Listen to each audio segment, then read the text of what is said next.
हर हर महादेव, हर हर गंगे। एक बार फिर से आप सभी का स्वागत है रोड ट्रिप्स विद ओम पर। जैसे ही भारत में गर्मियों की शुरुआत होती है, उसके साथ ही हरिद्वार में बढ़ने लगती है यात्रियों की संख्या।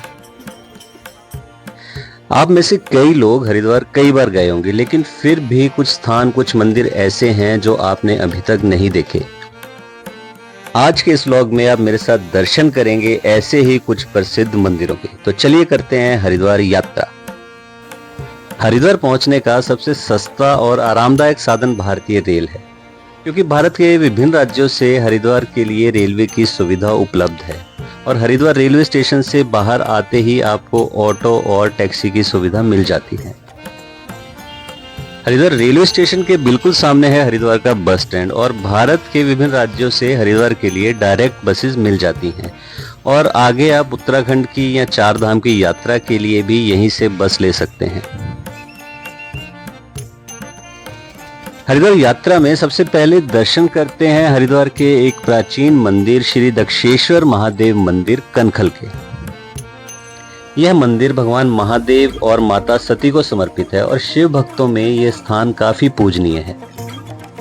ऐसा बताया जाता है कि सृष्टि का सर्वप्रथम पानी ग्रहण संस्कार भगवान महादेव और माता शक्ति का सभी देवताओं की उपस्थिति में यहीं पर हुआ और यहाँ से शुभ आरंभ हुआ सृष्टि में विवाह प्रथा का।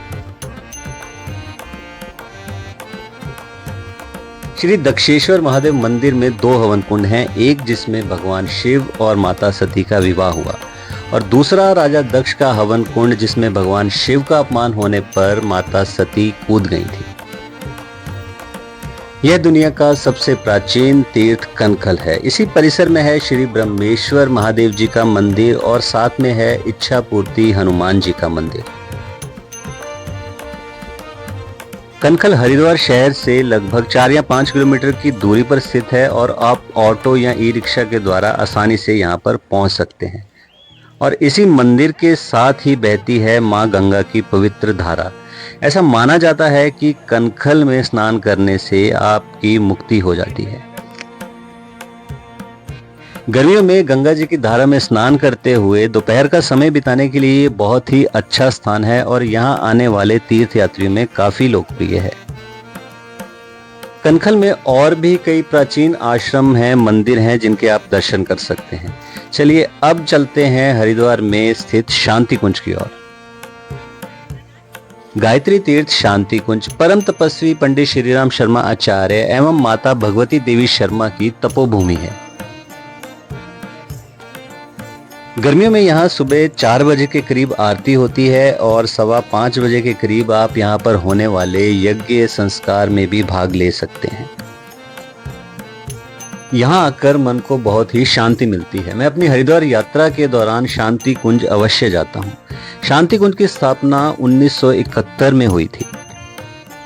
जो लोग आर्थिक रूप से संपन्न नहीं हैं, उनके लिए भी ये स्थान बहुत महत्वपूर्ण है, क्योंकि हरिद्वार जैसे स्थान पर उनको रहने और खाने की मुफ्त सुविधा यहाँ पर मिलती है।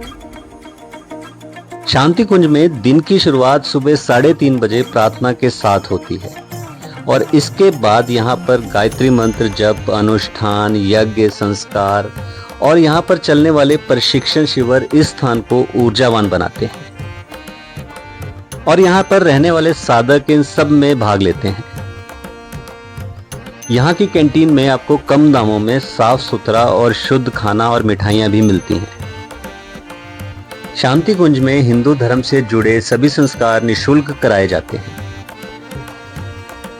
यहाँ पर आप वेद माता गायत्री मंदिर के दर्शन कर सकते हैं और यहाँ पर बनी हुई हैं भारत के प्राचीन ऋषि मुनियों की मूर्तियाँ और साथ में उनके बारे में जानकारी दी गई है। ये स्थान मुझे एक छोटी धार्मिक नगरी के जैसा लगता है। जो लोग अध्यात्म से जुड़ना चाहते हैं या अपने बच्चों को, अपने परिवार को भारतीय संस्कृति की जानकारी देना चाहते हैं, उनको यहाँ पर दर्शन के लिए ज़रूर आना चाहिए और अपना समय यहाँ पर बिताना चाहिए। यहाँ 1926 से प्रज्वलित अखंड ज्योति, हर व्यक्ति के लिए उपयोगी युग ऋषि की लिखी 3200 पुस्तकें, गायत्री माता मंदिर, देवात्मा हिमालय मंदिर, समाधि स्थल दर्शनीय एवं आस्था के केंद्र हैं। आप शांति कुंज में रहकर या शांति कुंज से बाहर रहकर भी यहाँ पर होने वाले अनुष्ठानों संस्कारों में भाग ले सकते हैं। हालांकि यहाँ पर इन सब में भाग लेने के लिए यहाँ रहने के लिए कुछ नियम भी बनाए गए हैं। उनके बारे में अगर आप विशेष जानकारी चाहते हैं तो आप मुझे कमेंट करके पूछ सकते हैं। और यहाँ पर है शांति कुंज में रहने और यहाँ पर साधना करने वाले साधकों के लिए खाने की व्यवस्था। अगर आप अभी तक शांति कुंज नहीं गए हैं तो अपनी आने वाली हरिद्वार यात्रा के दौरान शांति कुंज अवश्य जाएं। शांति कुंज में एक स्थान और है जहां पर आप भारत में मिलने वाले विभिन्न प्रकार के पेड़ पौधों के बारे में जानकारी ले सकते हैं और इनके औषधीय गुणों को यहां पर लगे QR कोड को स्कैन करके जान सकते हैं। चलिए अब बात करते हैं हरिद्वार में शांति कुंज के पास स्थित रहने के एक और उत्तम स्थान की। शांति कुंज से जब आप गंगा घाट की ओर जाते हैं तो केवल 10 मिनट पैदल चलने के बाद आप पहुंच जाते हैं सप्तऋषि आश्रम में। यह आश्रम बहुत ही सुंदर बना हुआ है और यहाँ पर यात्रियों के रहने के लिए इस तरह की छोटी छोटी कुटिया बनी हुई है जिनका किराया 600 रुपए से शुरू हो जाता है। यहाँ पर आपको AC और नॉन AC दोनों ही तरह की कुटिया मिल जाती हैं। इनके साथ में एक किचन भी बना होता है। आश्रम में बहुत ही प्यारा सा मंदिर भी बना है और खाने पीने की व्यवस्था भी आश्रम के अंदर ही है। लेकिन यहाँ पर रहने के लिए आपको आने से लगभग 7 दिन पहले फोन से बुकिंग करनी होती है। अगर आप भी अपनी हरिद्वार यात्रा के दौरान यहाँ ठहरने का प्लान कर रहे हैं तो आप मुझे कमेंट करके यहाँ का फोन नंबर ले सकते हैं और बाकी की जानकारी आप सप्तऋषि आश्रम से ही ले सकते हैं। जब आप सप्तऋषि आश्रम से बाहर निकलते हैं तो एक रास्ता चला जाता है भारत माता मंदिर की ओर और ये ऊपर जाने वाला रास्ता आपको ले जाता है गंगा घाट की ओर।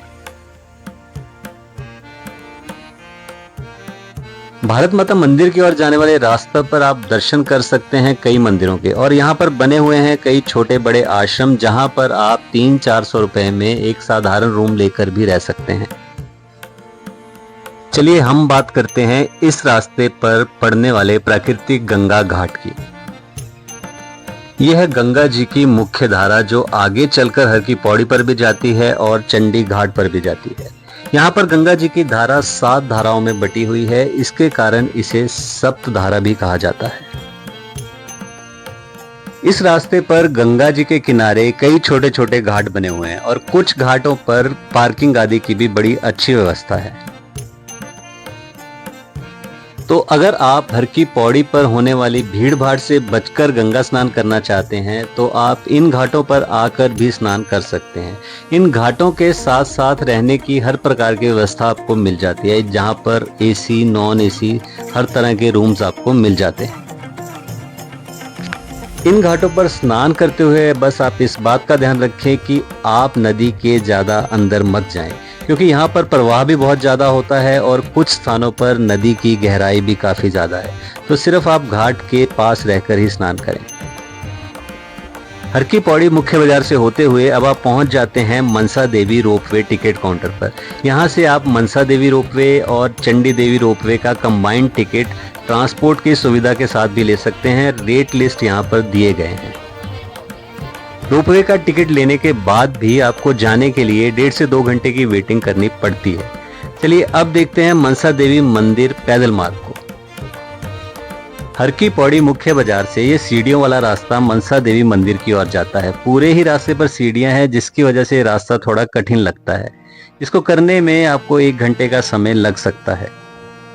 अगर आप सीढ़ियों वाले मार्ग से मनसा देवी मंदिर जाना चाहते हैं तो आप कोशिश करें कि आप सुबह जल्दी ही इस मार्ग को तय कर लें। मनसा देवी मंदिर सुबह 8 बजे से लेकर शाम 5 बजे तक खुला रहता है। दोपहर 12 से 2 मंदिर बंद रहता है।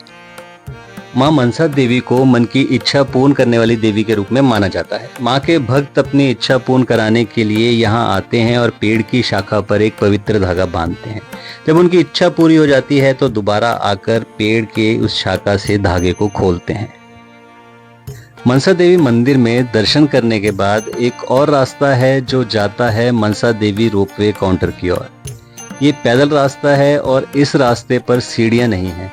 इस रास्ते पर पैदल चलकर आप पहुंचते हैं मनसा देवी रोपवे काउंटर पर और वहां से 10 या 15 मिनट में आप पहुंच जाते हैं श्री बिल्वकेश्वर महादेव मंदिर पर। यह मंदिर हरिद्वार के पास ही बिल्व पर्वत पर स्थित है। यहाँ पर माता पार्वती ने कठोर तपस्या कर पति के रूप में भगवान शिव को पाया था। हरिद्वार का यह एक प्राचीन मंदिर है और शिव भक्तों में इस मंदिर की बहुत मान्यता है। यह मंदिर चारों ओर से बेलपत्र के वृक्षों से घिरा हुआ है। ऐसी मान्यता है कि अपनी कठोर तपस्या के समय माता पार्वती यहाँ बेलपत्र खाकर अपनी भूख को शांत किया करती थी। मंदिर के पास ही बना हुआ है गौरी कुंड। अपनी तपस्या के दौरान माता पार्वती इसी गौरी कुंड में स्नान किया करती थी और इसी कुंड का पानी पिया करती थी। आज भी इस कुंड के जल को आप प्रसाद के रूप में ग्रहण कर सकते हैं। इस मंदिर में पूजा करने से कन्या के विवाह में आने वाली अड़चन दूर हो जाती है, ऐसी यहाँ की मान्यता है। चलिए अब दर्शन करते हैं हरिद्वार के एक और प्रसिद्ध मंदिर चंडी देवी मंदिर और उसके साथ ही बने सिद्ध पीठ श्री दक्षिण काली मंदिर के। यह दोनों मंदिर हरिद्वार से राजाजी नेशनल पार्क को जाने वाले रास्ते पर बने हुए हैं।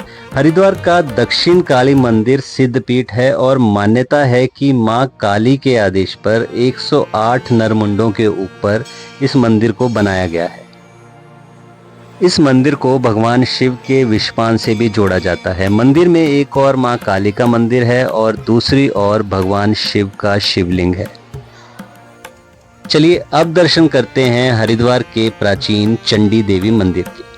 ये हरिद्वार में स्थित ऐसे 3 पीठों में से एक है। अन्य 2 हैं मनसा देवी मंदिर और माया देवी मंदिर। चंडी देवी मंदिर हर की पौड़ी से लगभग 4 किलोमीटर की दूरी पर है और मंदिर तक पहुंचने के लिए चंडी घाट से लगभग 3 किलोमीटर की ट्रैकिंग करनी पड़ती है। ये ट्रैकिंग का रास्ता बहुत ही सुंदर है लेकिन कठिन भी है। ये राजाजी नेशनल पार्क में से होकर गुजरता है। चंडी देवी मंदिर तक जाने के लिए भी 3 रास्ते हैं। एक ये ट्रैकिंग वाला रास्ता है, दूसरा रास्ता है सीढ़ियों वाला रास्ता और तीसरा आप रोपवे से भी चंडी देवी मंदिर तक जा सकते हैं। ट्रैकिंग का रास्ता और सीढ़ियों का रास्ता दोनों रास्ते ही काफ़ी कठिन हैं। यहाँ से हरिद्वार का बहुत ही सुंदर नज़ारा दिखता है। यह मंदिर सुबह 6 बजे से रात 8 बजे तक खुला रहता है। वैसे तो यहाँ पूरा साल ही काफ़ी भीड़ रहती है लेकिन नवरात्रों और हरिद्वार में कुंभ मेले के दौरान यहाँ पर श्रद्धालुओं की भारी संख्या होती है। माँ चंडी देवी मंदिर को भी मनोकामना पूर्ण करने वाले मंदिर के रूप में माना जाता है। ऐसी मान्यता है कि माँ चामुंडा ने यहाँ पर चंडमुंड नाम के राक्षसों का वध किया था। चलिए अब दर्शन करें माँ चंडी देवी मंदिर के। और अगर आपको हरिद्वार यात्रा का, हरिद्वार दर्शन का ये वीडियो पसंद आ रहा है और अभी तक आपने चैनल को सब्सक्राइब नहीं किया है तो ऐसे ही और ब्लॉग्स देखने के लिए चैनल को सब्सक्राइब ज़रूर करें। मंदिर से बाहर आकर यहाँ पर बनी हुई हैं काफ़ी दुकानें खरीदारी करने के लिए। भक्त यहाँ से प्रसाद आदि भी खरीदते हैं। माँ चंडी देवी मंदिर में दर्शन करने के बाद आप नीचे आकर सीधा जा सकते हैं चंडी घाट की ओर। चंडी घाट माँ गंगा के किनारे बने हुए घाटों में से एक सुंदर घाट है। इसे नमामि गंगे योजना के अधीन बनाया गया था। यहाँ पर यात्री स्नान करने और पिकनिक मनाने के लिए भी आते हैं। यहाँ पर ज्यादा भीड़ भाड़ नहीं रहती है। चंडी घाट पर यात्रियों के स्नान के लिए सारी सुविधाएं उपलब्ध हैं। यहाँ पर घाट के साथ सीढ़ियां बनी हुई हैं जिसपे चेन आदि की व्यवस्था भी है और यहाँ पे चेंजिंग रूम भी बने हुए हैं।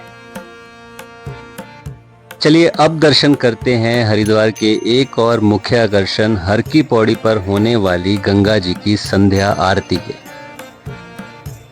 गर्मियों के दिनों में हर की पौड़ी पर सुबह होने वाली आरती 5 से 7 बजे के बीच में शुरू होती है, जबकि शाम की आरती 5:30 से 7 बजे के बीच में शुरू होती है। हर की पौड़ी पर संध्या के समय में होने वाली गंगा आरती को देखने के लिए श्रद्धालु भारी संख्या में यहाँ पहुँचते हैं।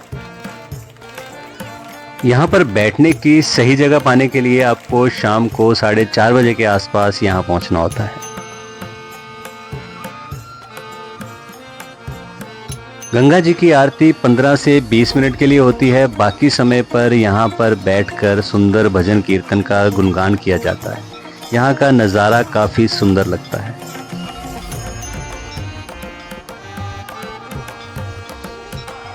हरिद्वार दर्शन का मेरा ये प्रयास आपको कैसा लगा, कमेंट करके ज़रूर बताएं। और अगर आपको ये व्लॉग पसंद आया है, इसे लाइक और शेयर करें, और ऐसे ही और व्लॉग्स देखने के लिए चैनल को सब्सक्राइब ज़रूर करें।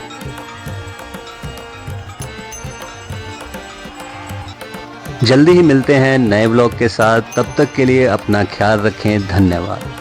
जय माँ गंगे, हर हर गंगे, हर हर महादेव।